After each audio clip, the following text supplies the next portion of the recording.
जय जय श्री राधे, जय जय श्री कृष्णा। मित्रों, मैं पंडित महेश पाठक श्री राम वृंदावन से, हमारा यूट्यूब का चैनल ज्योति सेवा वृंदावन, उसी चैनल के माध्यम से मैं अपने सभी दर्शकों का अपने इस चैनल पे स्वागत करता हूँ। आपका मेरे चैनल पर अभिनंदन है। सर्वे भवन्तु सुखिनः, सर्वे सन्तु निरामया, सर्वे भद्राणि पश्यन्तु, मा कश्चित् दुःख भाग् भवेत्। सभी सुखी होवें, सभी रोग मुक्त रहें, मंगल कामनाओं के साक्षी बने और किसी को भी दुख ना भाए और दुख ना परेशान करें।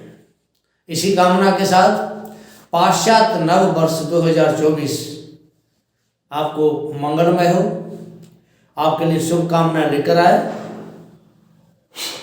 इसी कामना के साथ आपका स्वागत है। आज चर्चा का विषय है कर्क राशि।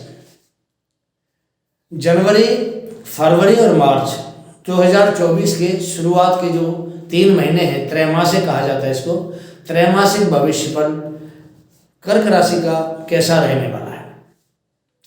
3 महीनों में कई ग्रहों का बहुत बड़ा गोचर होने वाला है, राशि परिवर्तन होने वाला है। कर्क राशि के लिए कैसा रहेगा वर्ष 2024 का पहला त्रैमासिक भविष्यफल। कर्क राशि। मित्रों, कर्क राशि के लिए गुरु, मंगल, सूर्य, ये 3 ग्रह बहुत ज़्यादा कारक होते हैं। बाकी शुक्र का और शनि का भी प्रभाव कर्क राशि पर बहुत अच्छा पड़ता है। कई बार इनका खराब भी पड़ जाता है, लेकिन कई बार बहुत अच्छा पड़ता है। कर्क राशि वालों को ये सभी ग्रह प्रभावित करते हैं। जहाँ गुरु छठे भाव और भाग्य के स्वामी हैं, वहीं पूर्ण कारक मंगल देव पंचम और दशम भाव के स्वामी बनते हैं। सूर्य देव सेकंड हाउस धन भाव के स्वामी हैं और शनि देव सप्तम और अष्टम के स्वामी बनते हैं और शुक्र देव चतुर्थ और एकादश भाव के स्वामी बनते हैं और वहीं बुध 12वें और 3रे भाव के स्वामी बनते हैं। ये ग्रहों की स्थिति है आपके सामने। आइए अब जानते हैं विस्तार से कि कौन कौन ग्रह क्या क्या देने वाले हैं कर्क राशि को। 2024 के जो त्रैमासिक ये राशिफल भविष्यफल आपको बता रहे हैं, इसके दौरान क्या क्या घटना आपके साथ घटने वाले हैं और क्या क्या आपको लाभ होने वाला है। कर्क राशि 2023 में बहुत पीड़ित राशि रही है। आपने देखा होगा जो कर्क राशि वाले जातक हैं, प्रोफेशनल हो, पर्सनल हो या फाइनेंशियली हो, तीनों प्रकार से ऐसे क्षेत्रों में कर्क राशि वालों को बहुत परेशानी उठानी पड़ी है, परेशानी से दो चार होना पड़ा है और आपने खुद को इस दर्द को समझा है। दूसरा आपके दर्द को कोई नहीं समझ सकता। हम तो ग्रह के गोचरों की बात करते हैं। आने वाले 3 महीने जनवरी, फरवरी और मार्च आपके लिए बेहद खास रहने वाले हैं।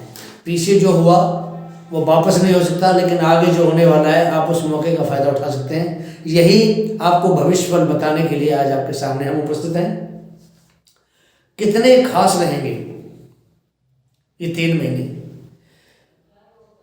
इस प्रोग्राम के माध्यम से हम आपको बता रहे हैं। आप हमारे वीडियो को पूरा देखें, आपको कर्क राशि के बारे में पूर्णतः जानकारी मिलेगी और प्रोग्राम के बाद आपको कुछ उपाय भी बताएंगे, जिससे कि अगर आपका कोई ग्रह खराब है तो आपको उससे लाभ प्राप्त हो। पहले बात करते हैं जनवरी के महीने से शुरुआत करेंगे।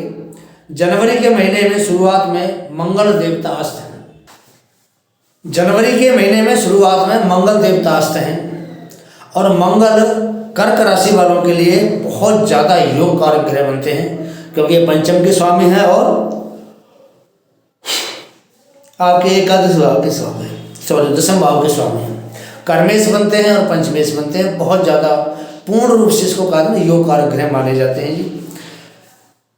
मंगल देव जनवरी के शुरुआत में अस्त हैं, लेकिन 16 जनवरी को ये उदय हो रहे हैं, पूर्व दिशा में उदय हो रहे हैं। मंगल दशम के स्वामी हैं और पंचम भाव के स्वामी हैं। आपका जो भी प्रोफेशनल हो, किसी भी प्रकार का प्रोफेशन है आपका, जो भी आप कार्य करते हैं, वो कार्य आपका जब व्यापार हो सकता है, नौकरी हो सकती है, कोई डॉक्टर का काम हो सकता है, आप हमारे देश के सैनिक हो सकते हैं, आप कोई ट्रेडिंग का काम करने वाले हो सकते हैं, आप छात्र हो सकते हैं, या मेडिकल के क्षेत्र में हो सकते हैं, बिल्डर हो सकते हैं, रियल एस्टेट का काम करने वाले हो सकते हैं। तो 16 जनवरी से समय इन सब कामों के लिए बहुत शुभ है, शानदार है।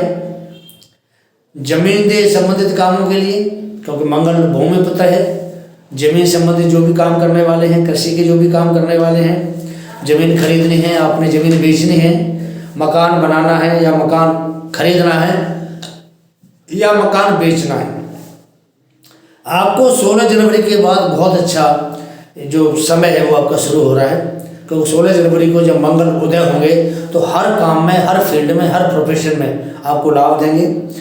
मंगल कर्म भाव के स्वामी हैं, कैरियर में आपको बहुत तरक्की देने वाले ग्रह हैं ये। और वहाँ पर गुरु बृहस्पति 10वें भाव में मंगल के घर में बैठे हुए हैं, मेष राशि में काफ़ी समय से बैठे हैं। पीछे गुरु भी अस्त थे, 1 जनवरी से गुरु महाराज भी उदय हो चुके हैं, मंगल भी 16 जनवरी को उदय हो रहा है। तो मंगल भूमि पुत्र है, जमीन जायदाद के काम आपको भारी सफलता प्रदान करेगा। अगर आप मेडिकल में किसी भी क्षेत्र से जुड़े हैं, डॉक्टर हैं, कोई नीट की परीक्षा की तैयारी कर रहे हैं, क्लिनिक चलाते हैं, या आपका अपना कोई हॉस्पिटल है, नर्सिंग होम है, सभी कार्यों में मंगल का उदय होना आपके लिए बहुत ही शानदार रहने वाला है, बहुत ही लाभदायक रहने वाला है। आप वकालत करते हैं, LLB की तैयारी कर रहे हैं, आप जज हैं, मजिस्ट्रेट हैं, तो आपके लिए भी मंगल बहुत ही सकारात्मक प्रभाव देने वाला है। आप अकाउंटेंट का काम करते हैं, आप CA हैं या ऑडिट का काम करते हैं, आपका कोई लिखा पढ़ी का काम है, आप कोर्ट में लिखा पढ़ी करते हैं, या कोई बैंक में आप लिखा पढ़ी करते हैं, आप बैंक में जॉब करते हैं, अगर आप टीचर हैं, अध्यापक हैं, तो गुरु भाग्येश बनकर 10वें में गोचर कर रहे हैं। गुरु आपके लिए वरदान होंगे, आपके करियर के लिए, आपके प्रोफेशन के लिए, और आपकी जो प्रोफेशनल लाइफ है उसके लिए बहुत ज़्यादा अच्छा आपको रेस्पॉन्स मिलेगा। बहुत अच्छा समय है आपके लिए। गुरु का जो गोचर है 10वें भाव में भरणी नक्षत्र में हो रहा है, और भरणी नक्षत्र होता है शुक्र देवता का, और शुक्र देवता होते हैं हमारे धन के कारक, धन के स्वामी बनते हैं। और कर्क लगन में भी, कर्क राशि के अंदर भी ये 4th भाव के स्वामी हैं और 11 भाव के स्वामी हैं। जहाँ 4th भाव के स्वामी भौतिक सुखों को देने वाले हैं, वहीं 11 के भाव के जो स्वामी होते हैं वो हमारी इच्छा पूर्ति करने वाले हैं। हमें जिसको लाभ भाव कहा जाता है, बेनिफिट वाला भाव कहा जाता है, बेनिफिट देने वाले हैं। तो ये जो नक्षत्र है भरणी, जिसमें गुरु गोचर कर रहे हैं, ये आपको बहुत ही अच्छा एक रिजल्ट देने वाला होगा। धन संबंधी आपकी जो परेशानी है आपको उससे राहत देने वाला होगा। मान सम्मान, यश, ख्याति सभी कुछ आपको प्रदान करेगा। गुरु भाग्य भाव के स्वामी होकर केंद्र में 10वें भाव में है, तो कैरियर में एक अच्छा और एक ऊंचाई वाला मुकाम आपको देगा, अच्छा भी देगा और ऊंचाई वाला मुकाम देगा। शिक्षा के क्षेत्र में काम करने वाले जातकों को बहुत ही शानदार रिजल्ट प्राप्त होगा। ये जो 3 महीने हैं, जनवरी, फरवरी, मार्च के अंदर आपका प्रमोशन ड्यू है, इन 3 महीनों में अवश्य प्राप्त होगा। आप छात्र हैं, शिक्षक हैं, कृषि का कार्य करने वाले हैं, आप डॉक्टर हैं, वकील हैं, आर्मी में काम करते हैं, पुलिस में काम करते हैं, मकान बनाने वाले हैं, रियल एस्टेट का काम करते हैं, होटल रेस्टोरेंट है आपका अपना चलाते हैं, इन सब के लिए ये 3 महीने बहुत ही खास रहने वाले हैं। क्योंकि मंगल 6ठे भाव से गोचर कर रहे हैं, बहुत अच्छा प्रभाव है। उसके बाद 7वें में उच्च का प्रभाव आएगा, उसके बाद 8वें में गोचर करेंगे शनि के साथ। गुरु की दृष्टि आपकी कुंडली में 2nd भाव पर है, जो आपका कंसल्टेंसी का जो काम करने वाले जातक हैं, जिनका काम बोलचाल का होता है, बातचीत करके लोगों से पैसे कमाने का होता है, अगर कंसल्टेंसी का कोई काम करते हैं तो आपको उसमें सफलता मिलेगी। घर परिवार में आपके खुशियों की कोई न कोई शुरुआत जनवरी के महीने में अवश्य होगी। तो बृहस्पति की दृष्टि जा रही है और मंगल भी आपके मंगल सब देने के लिए 16 जनवरी से तैयार हो रहे हैं। गुरु की जो दृष्टि है, जिसको 7वीं दृष्टि कहते हैं, गुरु की जो 7वीं दृष्टि है वो आपके 4th हाउस पर पड़ रही है। तो घर का सुख आपको मिलेगा, माता का प्यार मिलेगा, माता का सुख मिलेगा, माता से आपको लाभ मिलेगा। 4th भाव का स्वामी शुक्र है। अब शुक्र धन देने वाला ग्रह शुक्र होता है, भौतिक सुख देने वाला ग्रह शुक्र होता है, स्त्री का सुख देने वाला ग्रह शुक्र होता है। आपको वाहन खरीदना हो, कोई मकान खरीदना हो, भौतिक सुख साधनों की कोई आपको वस्तु खरीदनी हो, शुक्र आपकी इसमें भरपूर सहायता करेंगे। और आपको अपने इस गोचर के दौरान 3 महीने में जो जो आपकी इच्छा है, आपको हर इच्छा को पूर्ण करने की शुक्र कोशिश करेंगे। 4th के साथ शुक्र 11वें भाव के स्वामी हैं, और 11वां भाव आपको पता है हमारी इच्छाओं का, हमारी मनोकामना का भाव होता है। तो शुक्र देव आपको इस मामले में पूरी राहत देंगे। शुक्र का गोचर जनवरी के महीने में शुरुआत में 5th भाव में है, वृश्चिक राशि में, मंगल की राशि है। प्यार, मोहब्बत, लव रिलेशन, प्रेम प्रसंग, इसके भी ये कारक होते हैं शुक्र देवता। 5th भाव इस चीज़ का कारक होता है। जनवरी के शुरुआत में 18 तारीख तक 5th भाव में रहेंगे। 5th भाव भी इन्हीं सब बातों का कारक होता है, प्रेम संबंधों का, लव रिलेशन का, शिक्षा का, संतान का। अगर आप लिव इन रिलेशन में हैं या कोई शादी का आपका प्रोग्राम बन रहा है, बना रहे हैं, तो आपकी इच्छा अवश्य पूरी होगी। 5th के स्वामी और भाग्य के स्वामी में समय राशि परिवर्तन योग बन रहा है। मंगल और गुरु एक दूसरे के घर में बैठे हुए हैं। मंगल बृहस्पति के घर में है और बृहस्पति मंगल के घर में है, जो बहुत ही शुभ प्रभाव देने वाला है। संतान के इच्छुक जो व्यक्ति हैं, वो प्लानिंग करना चाह रहे हैं संतान के लिए, तो उनकी भी इच्छा इस 3 महीनों के दौरान अवश्य पूर्ण होगी। बात करते हैं शनि महाराज की। शनि 8th भाव में गोचर करते हुए कर्क राशि वालों के लिए कंटक नाम का योग बनता है, वो योग बना रहे हैं। योग बहुत पीड़ादायक होता है, पर यहाँ पर शनि स्वग्रही है, कुंभ राशि में है, इसलिए आपको थोड़ा राहत देंगे, आपको ज़्यादा पीड़ा नहीं देंगे, लेकिन स्वास्थ्य संबंधी परेशानी आपको थोड़ी बहुत दे सकते हैं। शनि या सप्तमेश भी बनते हैं आपकी कुंडली में, और अष्टमेश भी बनते हैं। 7th भाव के स्वामी भी हैं और 8th भाव के स्वामी हैं। तो शनि की जो दृष्टि है वो कर्म भाव पे है, गुरुदेव कर्म भाव में बैठे हुए हैं। अब गुरु के ऊपर जब शनि की दृष्टि पड़ती है तो कार्य क्षेत्र में कुछ परेशानियों के बाद आपको सफलता देंगे। शनि कर्म के कारक हैं और बृहस्पति कर्म भाव में स्वयं बैठे हुए हैं, ये भी कर्म के 10th भाव के कारक माने जाते हैं बृहस्पति। तो थोड़ी बहुत दिक्कतों के बाद आपको सफलता मिलेगी।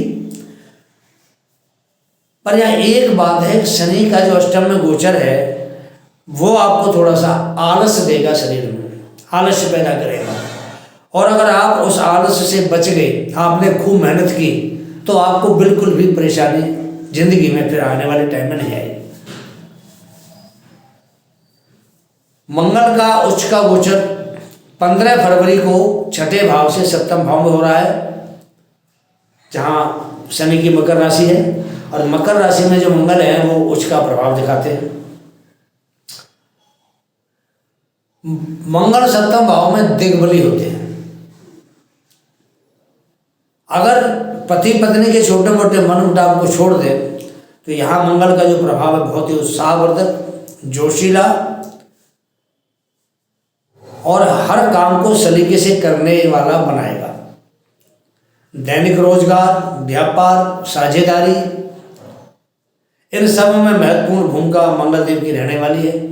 अच्छा प्रभाव होगा आपके लिए।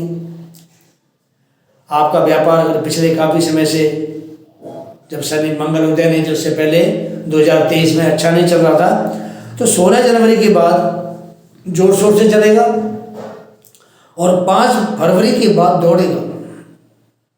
इतना बढ़िया मंगल का प्रभाव रहेगा।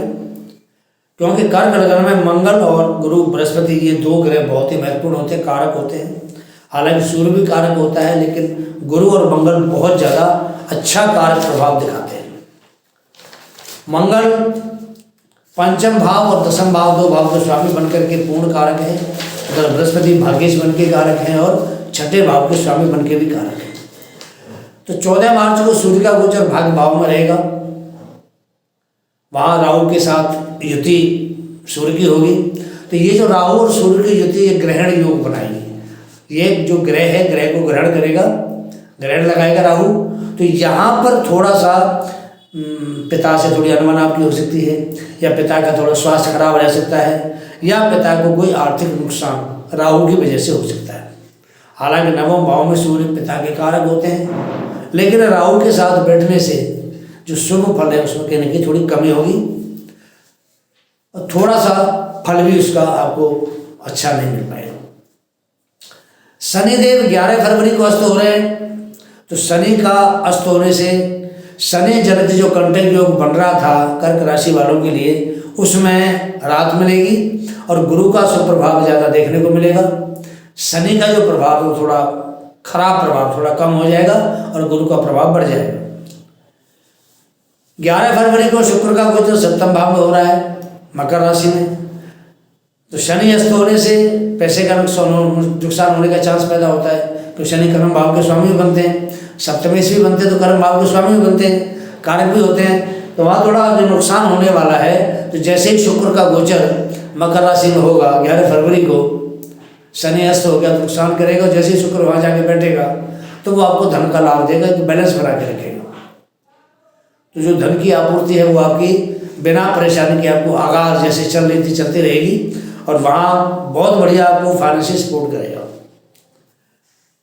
शुक्र का सप्तम कारक भाव में गोचर फाइनेंशियली जो पोजीशन है उसमें आपको बहुत अच्छी गति देगा। शनि का अस्त होने का मतलब है कि जो नेगेटिव प्रभाव आप महसूस कर रहे थे उसमें आपको थोड़ी सी कमी होगी नेगेटिव प्रभाव में शनि के में, और फाइनेंशियली आपको ग्रोथ शुक्र की वजह से यहाँ प्राप्त होगी। अब ये तो आपको हमने 3 महीने का जो उसका गोचर होता है ग्रहों का, ये उसके बारे में आपको बता दिया। अब आपको कुछ उपाय बताते हैं कि वो उपाय करने से आपको कितना लाभ होता है। आप करें तो उसका आपको साक्षात प्रमाण आपके सामने होगा। हमारा चैनल YouTube का ज्योतिष सेवा वृंदावन आपके सामने है, आप देख रहे हैं। आपने अपना कीमती समय निकाल के हमारा चैनल देखा, प्रोग्राम देखा, आप इसलिए धन्यवाद के पात्र हैं। जो दर्शक हमसे नए जुड़ रहे हैं उनसे निवेदन है कि सबसे पहले चैनल को सब्सक्राइब करें, बेल पुश आइकन को ऑन करें, वीडियो देखें, लाइक करें। अगर आपको हमारा प्रोग्राम पसंद आता है, अच्छा लगता है, तो इसको अपने जो क्लोज सर्कल में आपके जो मित्र हैं आप उनको शेयर करें।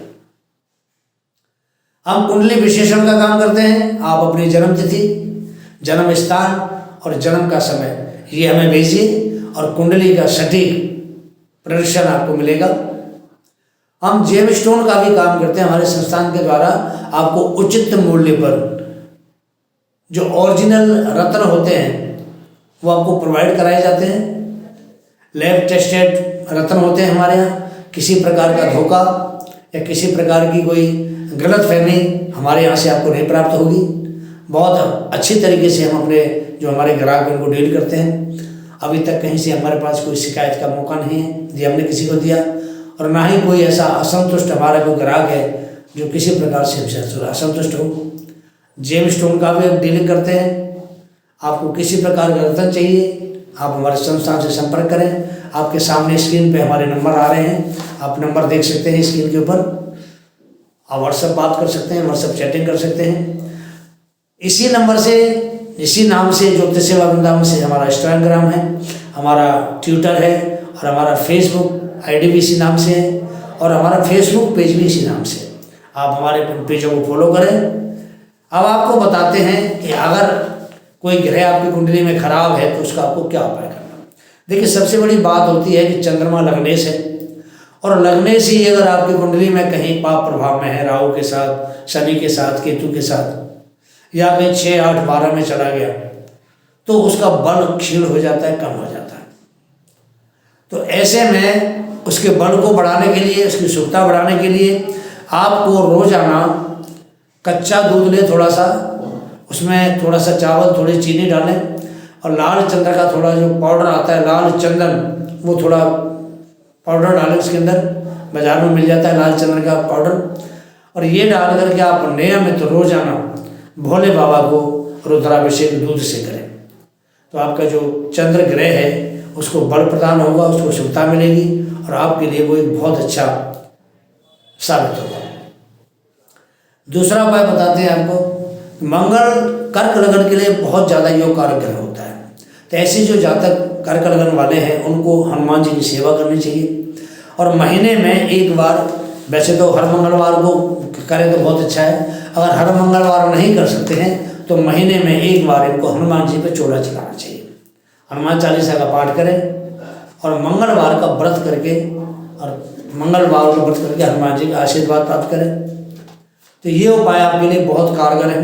अगर मानो बृहस्पति, क्योंकि कर्क लगन में कई बार बृहस्पति छठे भाव का स्वामी बनता है तो कई बार एक अच्छा प्रभाव नहीं दे पाता है, तो इसके लिए आपको पुखराज पहनना चाहिए।